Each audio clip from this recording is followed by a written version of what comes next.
नमस्कार। क्या आपको पता है कि भारत में एक व्यक्ति कितने बैंक अकाउंट खुलवा सकता है?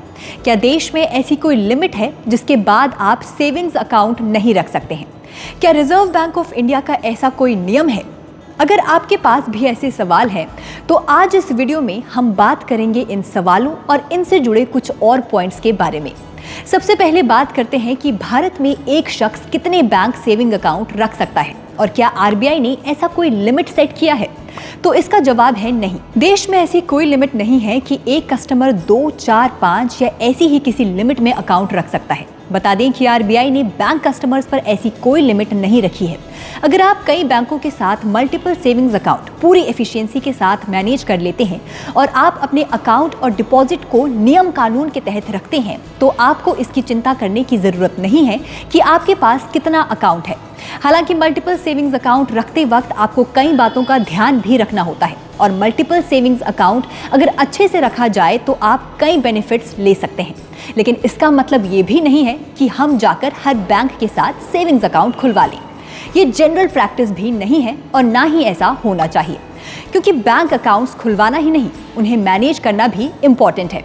आपको बता दें कि अगर आप एक से ज़्यादा यानी मल्टीपल अकाउंट रखते हैं तो आपको कई तरह के बेनिफिट्स मिल सकते हैं, लेकिन ये आम इंसान के लिए काफ़ी मुश्किल है, क्योंकि बैंक अकाउंट ओपन कराने के साथ ही आपको उसके मिनिमम बैलेंस को मेंटेन करना होता है।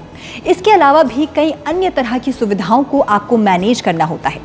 कुछ अपवाद छोड़ दिए जाए तो लगभग हर सेविंग बैंक अकाउंट पर कस्टमर को एक मिनिमम बैंक बैलेंस मेंटेन करना होता है, यानी कि हर महीने आपके बैंक अकाउंट में बैंक की ओर से सेट की गई एक लिमिट तक पैसे होने ही चाहिए।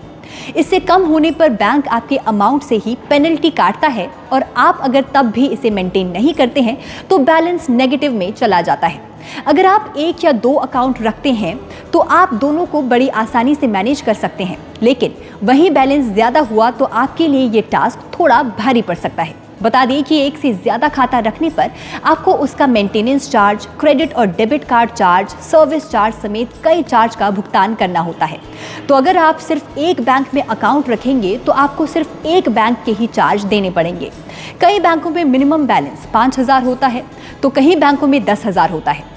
अगर आप इससे कम बैलेंस रखते हैं तो आपको पेनल्टी देनी पड़ती है, जिसका सीधा असर आपके सिबिल स्कोर पर पड़ता है। इसी के साथ आपको बता दें कि आरबीआई ने बताया है कि आप अपने फालतू खातों को बंद करा दें, जिससे आपको इस तरह की परेशानी का सामना ना करना पड़े। आपको बता दें कि खाते को बंद कराने के लिए आपको एक डी लिंक फॉर्म फिल करना होता है। आपको बैंक की ब्रांच से अकाउंट क्लोजर फॉर्म मिल जाता है, जिसको फिल करके जमा करने पर आपका खाता बंद हो जाता है। मल्टीपल सेविंग्स अकाउंट हो, इसके लिए एक जो बड़ी ज़रूरी चीज़ है वो ये है कि इसमें आपकी लागत क्या होगी और इसको खुलवाने के पीछे जो वजह है उस पर आपको बेनिफिट कितना होगा। जैसा कि हमने आपको पहले बताया, बैंक अकाउंट मेंटेन करके रखना भी ज़रूरी है।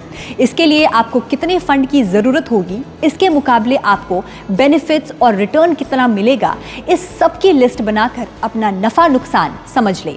इससे आपको ये समझ आ जाएगा कि आपके लिए मल्टीपल सेविंग्स अकाउंट रखना सही है या फिर नहीं। अभी के लिए मेरे साथ इतना ही। ऐसे ही और वीडियोज़ को देखने के लिए आप बने रहिए जी न्यूज़ के साथ।